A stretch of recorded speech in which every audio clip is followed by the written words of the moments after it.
اعوذ باللہ من الشیطان الرجیم بسم اللہ الرحمن الرحیم الحمد للہ رب العالمین اللہم صل علی محمد وآل محمد وعجل فرجہم قال اللہ الحکیم فی الذکر الحکیم اعوذ باللہ من الشیطان الرجیم بسم اللہ الرحمن الرحیم شہر رمضان الذی انزل فیہ القرآن هدى للناس وبینات من الہدی والفرقان۔ تمام ناظرین کی، سامعین کی خدمت میں ماہ مبارک رمضان کی مبارکباد پیش کرتا ہوں، اور جیسا کہ آپ سب حضرات کے علم میں ہے کہ شاگرد قرآن کے سلسلے سے ہمارا سلسلہ گفتگو جاری ہے، اور اس کا عنوان شاگرد قرآن ہے، اور وہ سورے جو ہم عام طور پر نماز میں پڑھتے ہیں ان سوروں کے سلسلے میں ہماری گفتگو جاری ہے، اور اس میں سورہ حمد کی ابتدا ہوئی، اور بسم اللہ الرحمن الرحیم کے الفاظ کا معنی اور کچھ مختصر نکات اور کچھ پیغام آپ کی خدمت میں پیش کیے۔ کل گفتگو سورہ حمد کی دوسری آیت کے سلسلے میں ہوئی تھی کہ پروردگار نے قرآن کریم میں ارشاد فرمایا الحمدللہ رب العالمین۔ جو لوگ موجود تھے ان سے گفتگو کا سلسلہ یہاں پہنچا تھا کہ سورہ حمد کا جو پہلا لفظ ہے الحمد، اس میں گفتگو ہوئی تھی۔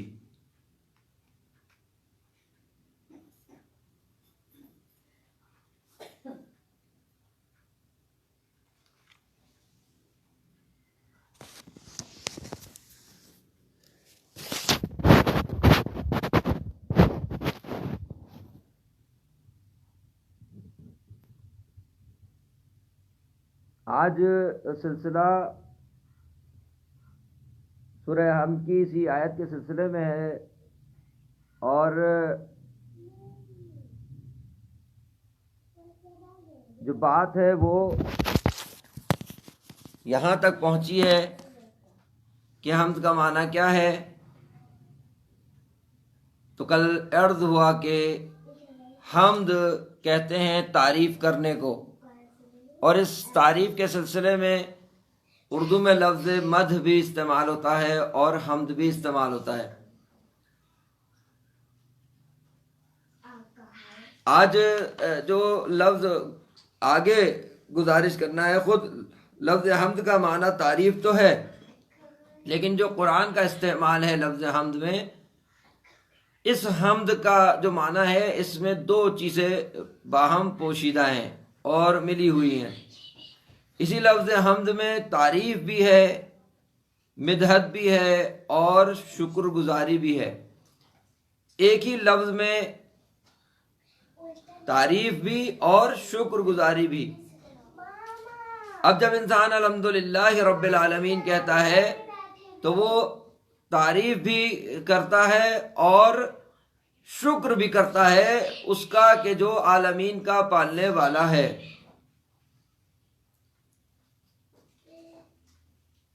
تعریف کیوں کرتا ہے؟ تعریف اس لیے کرتا ہے کہ پروردگار نے فطرتاً انسان کو حسن و جمال و زیبائی پر تعریف کرنے کے لیے اور تعریف کرتا ہوا خلق کیا ہے۔ جب ہم کسی خوبصورت منظر کو دیکھتے ہیں، جب کسی خوبصورت چیز کو دیکھتے ہیں، تو ہمارا فطری جذبہ ہمیں تعریف کرنے پر مجبور کرتا ہے۔ یعنی انسان فطرتاً چونکہ زیبائی پسند ہے، حسن پسند ہے، جمال کو پسند کرتا ہے، کمال کو پسند کرتا ہے، تو جب بھی کہیں حسن و جمال و کمال کا مظاہرہ نظر آتا ہے، مشاہدہ نظر آتا ہے، فوراً انسان تعریف کے بغیر نہیں رہتا۔ یہ انسان کی فطریات میں سے ہے کہ جیسے انسان فطرتاً جستجوگر ہے، جس طریقے سے انسان میں کمال جوئی ہے، کمال کو پانا ہے، اسی طریقے سے انسان میں اور انسان کی حس میں خود حسن و جمال پر تعریف کرنا ہے۔ اور جس طریقے سے انسان کسی خوبصورت منظر کو دیکھ کے تعریف کرتا ہے، اسی طریقے سے انسان کے اندر فطری جذبہ موجود ہے کہ اگر کوئی اس کے ساتھ نیکی کرے، اس پر احسان کرے، تو انسان اس ذات کا اور اس شخص کا شکریہ ادا کرتا ہے، اور یہ بھی انسان کا فطری جذبہ ہے۔ اور جب بات فطرت کی کہی جاتی ہے، لفظ فطرت استعمال ہوتا ہے، تو وہاں یہ بات بہت واضح ہو جاتی ہے کہ کوئی شخص اس سے مبرہ نہیں ہے اور مستثنیٰ نہیں ہے۔ کائنات میں جہاں بھی جو انسان پایا جائے گا، اس کی فطرت اور فطریات اور فطری جذبے ایک جیسے ہوں گے۔ اس پہ پہلے مختصر سا اشارہ ہوا۔ اب مدحت اور تعریف حسن و جمال کی وجہ سے ہے، اور شکر گزاری نعمت کی وجہ سے ہے۔ تو پروردگار خود اس کی صفات میں سے ایک صفت جمیل ہے، وہ جمیل ہے اور جمال کو پسند کرتا ہے، اور اس نے جو کچھ بھی خلق کیا ہے سب حسن و جمال کے اعتبار سے خلق کیا ہے۔ کوئی چیز بھی کائنات میں ایسی نہیں کہ جس میں حسن و جمال و زیبائی نہ پائی جاتی ہو، اور وہ خود منعم بھی ہے، نعمت دینے والا بھی ہے۔ ہمارے وجود کی نعمت اگر وہ ہمیں وجود نہ بخشتا تو ہم معدوم تھے، اور پھر وجود کے بعد بقا کی نعمت اگر وہ وجود دینے کے بعد ہماری بقا کے سلسلے میں اہتمام نہ کرتا تو ہم باقی رہنے والے نہیں تھے۔ اور یہی چیز ہے کہ اگر انسان فقط اپنی بقا کی طرف توجہ کرے تو اسے اندازہ ہوگا کہ پروردگار نے کتنا اہتمام فقط مجھ ایک اکیلے انسان کے لیے کیا ہے۔ مجھے پانی کی ضرورت، مجھے ہوا کی ضرورت، مجھے ہوا کی ساتھ ساتھ حرارت کی ضرورت، مجھے مٹی کی ضرورت، مجھے غذا کی ضرورت، اور نہ جانے کتنی ضروریات ایسی ہیں کہ جو مجھ سے وابستہ ہیں، اور میرا پورا وجود باقی رہنے کے لیے ان چیزوں سے وابستہ ہے۔ تو اگر ہم اس پر توجہ کریں اور اپنی حس شکر گزاری کی اس پر توجہ کریں تو کوئی عذر باقی نہیں رہ جاتا کہ انسان پروردگار کی تعریف نہ کرے اور انسان پروردگار کا شکر ادا نہ کرے۔ اور جب بات ہوتی ہے نعمتوں کی تو لا تحصوها، خود قرآن نے کہا ہے کہ اللہ کی نعمتوں کا احصاء، اللہ کی نعمتوں کو شمار تم نہیں کر سکتے، تمہارے بس میں نہیں کہ تم اللہ کی نعمتوں کو شمار کرو۔ اور واقعاً حقیقت یہی ہے کہ جب انسان مخلوقات کو دیکھتا ہے اور ہر مخلوق نعمت ہے، تو انسان جو کہ ایک محدود مخلوق ہے وہ اس پر خوب واضح ہو جاتا ہے کہ کتنی نعمتیں ایسی ہیں جو انسان کے علم میں بھی نہیں۔ تو جب علم میں نہیں تو احاطے میں کیسے آ سکتی ہیں، اور جب احاطے میں نہیں آ سکتی اور علم میں نہیں ہیں تو کیسے انسان ان کا شکریہ ادا کرے۔ اور یہی سوال ایک شخص لے کے امام صادق علیہ السلام کی خدمت میں آیا، اور اس نے یہ کہا کہ مولا جب خدا نے ہمیں یہ کہا ہے کہ ہم اس کی نعمتوں کو شمار نہیں کر سکتے، تو پھر ہم اس کا شکر کیسے ادا کریں؟ کیا ممکن ہے اور کیسے ممکن ہے کہ ہم اس کی نعمتوں کو شکر کے طور پر اور شکریہ کے طور پر ہم ادا کر سکیں؟ ہمارے لیے کیسے ممکن ہے کہ ہم پروردگار کا شکریہ ادا کریں؟ امام صادق علیہ السلام نے کہا کہ جب نعمتوں کو شمار نہیں کر سکتے تو شکریہ ادا کیسے کریں؟ جب یہ سوال ہوا تو خود امام نے فرمایا کہو الحمدللہ رب العالمین۔ یہ وہی فقرہ ہے جو قرآن کی دوسری آیت ہے، اور یہ پروردگار کا لطف و کرم ہے کہ پروردگار نے ہمیں اگر اپنی تعریف کرنے کا سلیقہ، اپنے شکر ادا کرنے کا سلیقہ نہ سکھایا ہوتا تو ہم پروردگار کا شکر ادا کرنے کے بھی اور اس کی تعریف کرنے کے بھی قابل نہ تھے۔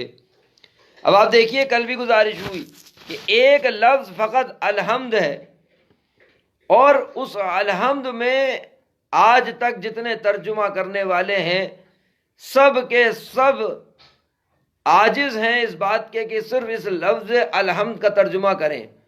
کوئی شخص آج تک ایسا پیدا نہیں ہوا جو یہ کہے کہ ہم نے لفظ الحمد کا ترجمہ کر دیا۔ تمام ترجمہ کرنے والے، تمام تشریح کرنے والے اس بات کا اعلان کرتے ہوئے نظر آتے ہیں کہ ہم پروردگار نے جو لفظ استعمال کیا ہے الحمد کی طور پر اور صورت میں، ہم اس کا صحیح ترجمہ بھی نہیں کر سکتے۔ اس کی وجہ کیا ہے؟ کل گزارش کی، بعد نئے لوگوں کے لیے دوبارہ عرض کروں کہ پروردگار چونکہ جب قرآن کے لیے کسی لفظ کا انتخاب کرتا ہے، اور وہ بھی وہ لفظ جو تمام معانی کو لیے ہوئے ہو، تو ساری دنیا اس لفظ کا مل کر ترجمہ کرنے سے بھی عاجز ہے۔ اور یہ لفظ الحمد کے بارے میں جائیے اور جا کے پڑھیے اقوال کہ الحمد کے سلسلے میں سب نے اپنے عجز کا اعلان کیا ہے، اپنی عاجزی کا اعلان کیا ہے۔ تو پروردگار کے انتخاب کا کمال ہے یہ کہ پروردگار جب لفظ استعمال کرتا ہے تو لوگ عاجز ہو جاتے ہیں اس کے ترجمہ کرنے سے۔ اسی طریقے سے جب قرآن صامت کا یہ لفظ جو لوگوں کو عاجز کرتا ہے، جب قرآن ناطق کی بات آتی ہے تو اسی طریقے سے قرآن ناطق کے تمام افراد دنیا کو عاجز اس اعتبار سے کرتے ہیں کہ نہ کوئی ان کی مثال ہے، نہ کوئی ان کی مثل ہے، نہ مثل ہے۔ لا یقاس بنا احد یا لا یقاس بآل محمد احد، کوئی آل محمد علیہ والسلام کے 14 کے مقابلے پر نہیں آ سکتا۔ کیوں؟ اس وجہ سے کہ پروردگار نے یہ انتخاب کیا ہے، اور پروردگار کا انتخاب انوکھا انتخاب ہے، خود قرآن ناطق کے سلسلے میں بھی اور قرآن صامت کے سلسلے میں بھی۔ اب آپ دیکھیے، یہ لفظ حمد کا معنی جس میں مدحت بھی چھپی ہوئی ہے، تعریف بھی چھپی ہوئی ہے، اور اسی طریقے سے خود شکر گزاری بھی چھپی ہوئی ہے۔ اب پروردگار کے جب حمد کے مرحلے سے گزرتے ہیں تو وہ رب کا مرحلہ آتا ہے کہ جو رب کا لفظ ہے اور قرآن کا لفظ ہے، اور رب کہتے ہیں پرورش کرنے والے کو، تدبیر کرنے والے کو، اور اس لفظ میں توحید ربوبیت اس لفظ میں چھپی ہوئی ہے کہ ظاہر ہے جب توحید کی اقسام میں آپ جاتے ہیں تو توحید ربوبیت اس لفظ رب میں چھپی ہوئی ہے۔ مربی، تربیت کرنے والا کون؟ اس کی سادہ سی مثال اس کسان کی مانند ہوتی ہے جو ایک بیج کو درخت میں تبدیل کرتا ہے، اور اس بیج کو درخت میں تبدیل کرنے کے لیے جو پورا پروسیس کرتا ہے، اس بیج کو اگر آپ ملاحظہ کریں تو اس بیج میں کوئی ایسا شخص ہم کو نظر نہیں آتا جو یہ کہہ دے کہ مجھے معلوم ہے کہ اس بیج میں کتنے درخت چھپے ہوئے ہیں۔ کوئی نہیں مل سکتا جو یہ کہے کہ اس درخت کے اس بیج میں کتنے باغات ہیں جو چھپے ہوئے ہیں۔ کیوں؟ جب اس بیج کو وہ ماحول فراہم ہوگا کہ جہاں یہ بیج نشو نما پا سکے، تو پھر یہ پہلے ایک کوپل میں، اور پھر ایک ننھے پودے میں، پھر ننھے پودے سے درخت میں، اور پھر اس درخت پر اس کا پھل، اور اس پھل میں پھر بیج، اور یہ سلسلہ لامتناہی ہوگا۔ اگر آپ اور ہم توجہ کریں تو اس کا مطلب کیا ہوا؟ اس کا مطلب یہ ہے کہ اس بیج کو وہ ماحول فراہم ہونا ضروری ہے کہ اندر چھپی ہوئی صلاحیت اور استعداد کو ظاہر کر سکے۔ تو وہ کسان جو اس بیج میں چھپی ہوئی صلاحیت اور استعداد کے ظاہر ہونے کے ماحول کو فراہم کرتا ہے، اس تشبیہ اور مثال میں تربیت انسانی چھپی ہوئی ہے۔ اسی طریقے سے پروردگار نے انسان کے اندر جو استعداد رکھی ہے، پروردگار نے جو اس انسان کے اندر صلاحیتیں رکھی ہیں، اس صلاحیتوں کے ظاہر ہونے کے لیے پورا ایک ماحول درکار ہے، اور وہ ماحول سوائے پروردگار کے کوئی فراہم نہیں کر سکتا۔ انسان کے اندر جو چھپی ہوئی صلاحیتیں اور استعداد ہے، اس کے فراہم ماحول کو فراہم کرنے کی جو ذمہ داری ہے، ان علینا للہدی، خدا نے کہا ہدایت ہماری ذمہ داری ہے، یعنی وہ جو استعداد ہم نے تمہارے وجود میں رکھی ہے، اس کو تم ظاہر نہیں کر سکتے خود سے، وہ ماحول ہم فراہم کریں گے۔ اور یہ پورا ظاہر پورا ہدایت کا سلسلہ، ہادیوں کا سلسلہ، تربیت انسانی کا سلسلہ، اور خود وہ وجود کا سلسلہ، انسان شناسی کا سلسلہ، اور بہت ساری ابحاث ہیں جو اس وقت یہاں موضوع نہیں۔ تو پرورش کرنے والا، تربیت کرنے والا خدا اور رب العالمین، اور ذاتی طور پر جو پروردگار ربوبیت توحیدی کا حامل ہے، وہ ذات پروردگار ہے۔ یہی لفظ رب کے بعد جو لفظ آیا ہے وہ عالمین ہے۔ مفسرین کو آپ جا کے دیکھیے، جناب ذیشان درجوادی اور ہمارا چونکہ مبنا جناب محسن قراتی ہے، ان لوگوں نے دونوں نے اس بات کو لکھا ہے کہ یہاں عالمین، اور مفسرین سے اخذ کیا ہے عالمین، رب العالمین، تمام تعریف اس پروردگار کی جو عالمین کا پروردگار ہے۔ تو جب یہ عالمین کا پروردگار ہے تو یہ عالمین سے مراد یا ذوی العقول ہے، یعنی صاحبان عقل ہیں، یعنی انسان، یا تمام مخلوقات۔ اس میں بہرحال دو الگ الگ نظریے ہیں۔ اب وہ سوال کہ جس کی طرف یہ اشارہ کروں، اور بات کو آج تک کی حد میں، کیونکہ وقت زیادہ ہو گیا، کچھ ٹیکنیکل پرابلم کی وجہ سے ہم لیٹ بھی ہو گئے، کہ پروردگار کی آخر تعریف کیوں کریں۔ میں نے گزارش کی ہے، جبکہ ایک ہلکی سی گزارش کی ہے کہ خدا کی آخر تعریف کیوں کریں۔ تو پہلی بات میں نے گزارش کی کہ استعداد اور صلاحیت کو، چھپی ہوئی صلاحیت کو اگر کوئی ظاہر کروا سکتا ہے اور ماحول کو فراہم کر سکتا ہے تو وہ صرف وہی ہے کہ جس نے اس انسان کو خلق کیا، ہدایت کے ذریعے سے، انبیاء کے ذریعے سے، ائمہ کے ذریعے سے، قرآن کے ذریعے سے، عقل کے ذریعے سے، فطرت کے ذریعے سے، یہ ساری صلاحیتوں کو فراہم جس ذات نے کیا ہے وہ رب العالمین ہے ذاتاً۔ تو یہ جو خدا کی حمد کیوں کریں، تو بس دو آیتیں اور اس سے متعلق چند تھوڑی دیر، 2-4-5 منٹ۔ قرآن نے سورہ انعام میں 164 نمبر آیت میں، پوری آیت ہے، اس کا ایک ٹکڑا کہ جو یہ بیان کرتا ہے کہ ہم پروردگار کی حمد کیوں کریں، وہاں یہ بیان ہے وَهُوَ رَبُّ كُلِّ شَيْءٍ، پروردگار ہر شے کا پروردگار ہے اور رب ہے، اور تربیت کرنے والا، تدبیر کرنے والا، مالک حقیقی ہے۔ اب تربیت جس کی، جو تربیت کرنے والا ہو، جو مربی ہو، اس کی تعریف کیوں کریں؟ تو اگر کسی کی ذرا سی بھی عقل اور اس کا قلب سالم ہو تو اس کے ذہن میں اور دل میں یہ سوال پیدا نہیں ہو سکتا کہ مربی کی تعریف کیوں کریں۔ دوسری بات، پروردگار خالی مربی اور رب نہیں، بلکہ دوسری آیت نمبر 50 سورہ طٰہٰ، ربنا الذی، دعا ہے نبی کی، ربنا الذی اعطی کل شیء خلقہ، پروردگار وہ ہے کہ جس نے ہر شے کو خلق کیا، ثم ہدا، اور خالی خلق کر کے چھوڑ نہیں دیا بلکہ اس کی ہدایت کی۔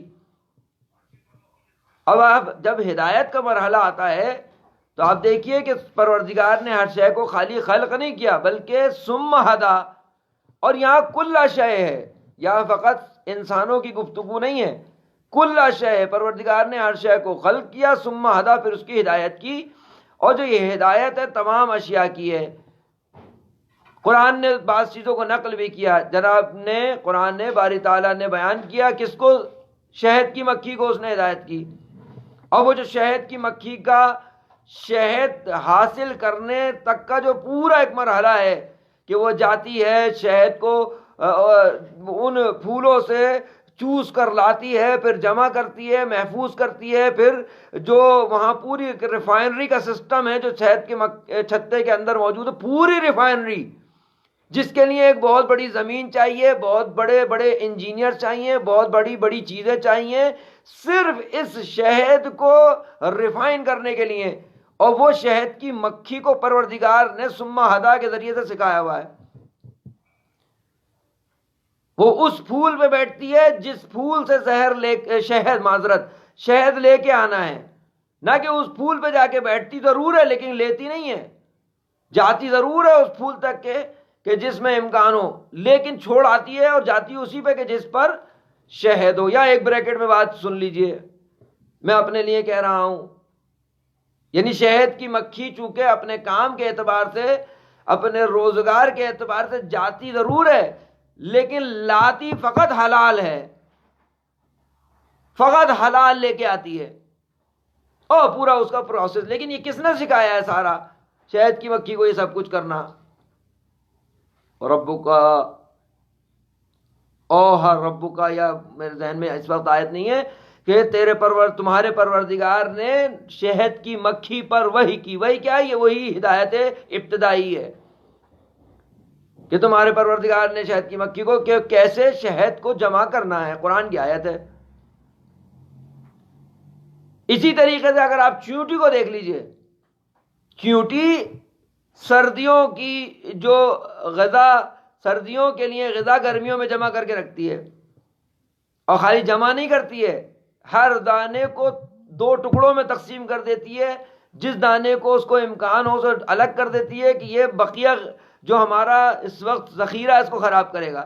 اور تو 2 ٹکڑے بھی اسی لیے کرتی ہے تاکہ یہ باقی رہے، یہ ٹکڑا، دونوں ٹکڑے باقی رہیں. یہ چیونٹی کو کس نے سکھا دیا ہے؟ ثم ہدا. خالی خلق نہیں کیا، ثم ہدا، اس نے ہدایت بھی کی ہے. انسان کے اندر پہلے بھی اشارہ ہوا، انسان کے اندر اگر یہ بھوک کا سسٹم، پیاس کا سسٹم نہ ہو تو نہ انسان پانی کی طرف جائے گا نہ غذا کی طرف جائے گا. خالی یہ سسٹم اگر آپ توجہ کریں تو پروردگار نے اس بدن کی بقا کے لیے یہ سسٹم رکھا ہے کہ پیاس لگے، بھوک لگے، اگر پیاس نہ لگے بے حس ہو جائے تو انسان مر جائے، بھوک نہ لگے تو انسان کا بدن ضائع ہو جائے کہ جب اس کے اندر اشتہا ہی نہیں ہوگی، اس کے اندر چاہت نہیں ہوگی تو کھائے گا کیسے. اسی طریقے سے جب انسان کے اندر خون کی کمی واقع ہو رہی ہوتی ہے تو وہ بہت سارے پارٹ، جو میڈیکل سائنس کے لوگ ہیں وہ بہتر بتائیں گے کہ وہ بہت ساری چیزیں ایکٹیو ہو جاتی ہیں جب خون کی کمی ہو. خالق نے تمام مخلوقات کو صرف خلق نہیں کیا ہے بلکہ ان کی پوری ہدایت کا نظام بنایا ہے، انسان سے لے کے تمام مخلوقات تک. اب آپ بتائیے وہ پروردگار جو منعم ہے، جو نعمت دینے والا ہے، پروردگار جو ہادی ہے، ہدایت کرنے والا ہے، کیا میرے پاس دلیل ہے کہ میں اس کی تعریف نہ کروں، اس کی حمد نہ کروں؟ اور اگر میری کچھ بھی سمجھ میں نہیں آ رہا تو جن لوگوں کو میں مانتا ہوں ان کے جا کے کلام کا ملاحظہ کروں، میں جا کے نہج فصاحہ، نہج بلاغہ، صحیفہ سجادیہ میں جا کے، زیارت جامع کبیرہ میں جا کے ذرا ملاحظہ کروں کہ پروردگار کی کس کس طریقے سے محمد و آل محمد علیہ الصلوۃ والسلام نے حمد کی ہے. اور یہ ساری دلیلیں اپنی جگہ. اصل دلیل کیا ہے کہ حمد کرنے کے ذریعے سے میں ذکر کے میدان میں داخل ہوتا ہوں، یاد کے میدان میں داخل ہوتا ہوں، اور اس یاد کے ذریعے سے میں اپنے محبوب حقیقی، معشوق حقیقی، خالق حقیقی، مالک حقیقی سے مرتبط، اور میرا رابطہ اس سے جڑ جاتا ہے. یعنی یہ خالی حمد کرنا وہ ایڈریس ہے کہ جیسے میں نے گزارش کی 2 دن پہلے کہ محبوب کی تلاش میں ہے محب، یہ فطری بات ہے. ہمیشہ محب کی گزارش اور محب کی خواہش یہ ہوتی ہے کہ کسی طریقے سے وہ راستہ طے کرے اور محبوب تک پہنچے. اور اس کے 2 ایڈریسز ہیں، وہاں بات رہ گئی تھی، ایک بات تکراری اور دوسرا اس کا نتیجہ بات تمام. وہ 2 ایڈریسز ہیں. ایک ایڈریس وہ ہے کہ جو محبوب سے صرف دور کرے گا، دوسرا ایڈریس وہ ہے جو صرف محبوب سے قریب کرے گا اور محبوب سے ملاقات کرا دے گا. وہ کون سا ایڈریس ہے؟ جو محبوب سے دور کرتا چلا جائے گا. اب آپ بتائیے، اگر 2 لائنیں کھینچی جاتی ہیں سیدھی، اگر انہیں کھینچا جائے اور پہلی ذرا سی دور ہو جائے اور کج ہو جائے، ٹیڑھی ہو جائے، تو جتنا لائن کو آگے بڑھاتے چلے جائیں گے وہ مرکز سے دور ہوتی چلی جائے گی، اور جتنا لائن کو سیدھا کھینچتے چلے جائیں گے اتنی ہی وہ مرکز سے قریب اور سیدھی رہے گی. تو محبوب تک پہنچنے کے بھی 2 راستے ہیں، ایک وہ جو محبوب سے دور کرتا ہے اور ایک وہ جو محبوب کے قریب کرتا ہے. وہ کون سا راستہ ہے جو محبوب سے دور کرتا ہے؟ وہ راستہ خود قرآن نے بیان کیا، اور جو قریب کرتا ہے وہ بھی قرآن نے بیان کیا. ارشاد ہوا بسم اللہ الرحمن الرحیم الم تر من اتخذ الہہ ہوا، اے میرے حبیب کیا آپ نے اس کو شخص کو نہیں دیکھا جس نے اپنی ہوا اور ہوس کو الہ بنا لیا ہے؟ الہ، معبود، یعنی اب یہ اس کی عبادت کرتا ہے. اب سوچئے جو اپنی ہوا اور ہوس کو الہ بنائے ہوئے ہو، وہ کیا محبوب حقیقی تک، معبود حقیقی تک پہنچ سکتا ہے؟ نہیں، ہمیں ہرگز نہیں. مولا کائنات علیہ الصلوۃ والسلام نے کہا کہ یہ ہوا اور ہوس اس قدر موزور سواری ہے کہ اپنے سوار کو جہنم میں پھینکے بغیر سکون سے نہیں رہتی. عالم کیا کرتی ہے اگر اس سواری پہ کوئی ذات سوار ہو جائے؟ وہ جو اتنی عبادت کرنے والا تھا، خدا نے اس کو کیا کہا؟ فخرج انک رجیم، نکل جا میری بارگاہ سے، تو رجیم ہے. فخرج، نکل جا. پروردگار اگر کسی کو اس لہجے میں کہے اور نکال دے،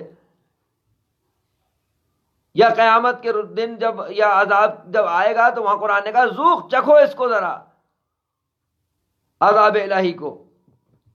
اب سیدھا ایڈریس کیا ہے؟ سیدھا ایڈریس محبوب کی یاد، معشوق کی یاد اور محبوب کا ذکر. انسان کو کوئی اور چیز سکون دے ہی نہیں سکتی سوائے محبوب اور معشوق کا ذکر. اور اس ایڈریس کو، اس پتے کو قرآن نے بیان کیا. ہم سب کی سنی ہوئی آیت ہے، اس زاویے سے سنیے کہ الا بذکر اللہ تطمئن القلوب.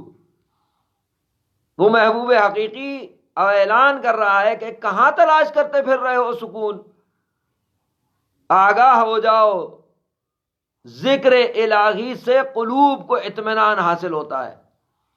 آج جو بے چینی ہے اس کی اصل وجہ غلط ایڈریس ہے، اس کی وجہ غلط سواری پر سوار ہو جانا ہے، جو ہمیشہ اور لمحہ بلمحہ ہمیں ہمارے محبوب سے اور معشوق حقیقی سے، پروردگار سے دور کر رہی ہے. جناب سلمان فارسی، جن کو امام صادق علیہ السلام نے کہا کہ سلمان محمدی کہو، اور پھر وہ حدیث بہت مفصل حدیث ہے، فقط اشارہ کروں کہ کسی نے پوچھا کہ مولا آپ امام صادق علیہ السلام سے کہ آپ اتنا تذکرہ کیوں کرتے ہیں سلمان فارسی کا؟ تو پہلے تو یہ کہا کہ سلمان محمدی کہو، پھر کہا 3 چیزیں سلمان میں ایسی ہیں کہ جس کی وجہ سے ہم اس سے محبت کرتے ہیں اور اس کا تذکرہ کرتے ہیں. دیکھیں سلمان فارسی نے وہ بات کر دی نا کہ خود کو ذکر محبوب اور معشوق میں وقف کیا، فنا کیا، تو وہاں سے جو ریوارڈ ملا وہ کیا ریوارڈ ملا کہ امام وقت یہ کہتے ہیں کہ ہم اس کا ذکر کرتے ہیں، اور اس کو ہم لوگ تو خوب بہتر محسوس کر سکتے ہیں. کہا 3 چیزیں ہیں کہ جس کی وجہ سے یہ ہوتا ہے. وہ کیا 3 چیزیں؟ سلمان علم دوست تھے. اب ظاہر ہے ایک ایک لفظ میں گفتگو ہے. سلمان علم دوست تھے. سلمان فقیروں کی مدد کیا کرتے تھے، محتاجوں کی مدد کیا کرتے تھے. تیسری چیز سنیں گے، مولا فرماتے ہیں سلمان اپنی ہوا اور ہوس پر علی ابن ابی طالب کے حکم کو نافذ کرتے تھے. یعنی سلمان نے اپنی میں ختم کر دی تھی. وجود پر علی کی حکومت تھی.